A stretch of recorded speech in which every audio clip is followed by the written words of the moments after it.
Jadi untuk Oktober, e-hailing aktif dinaikkan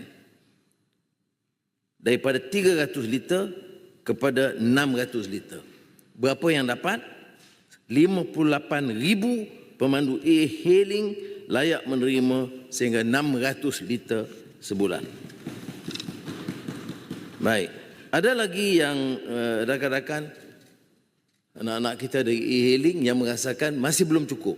Jadi kita sekarang mengkaji kalau betul ada rekod dan keperluan, maka kerajaan, saya nak umumkan di sini, bersetuju meningkatkan had kelayakan budi 95 bagi pemandu e-hailing yang layak kepada sehingga 800 liter sebulan.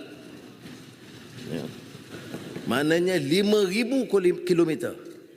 Ya. 5,000 kilometer tertakluk kepada syarat perjalanan yang ditetapkan.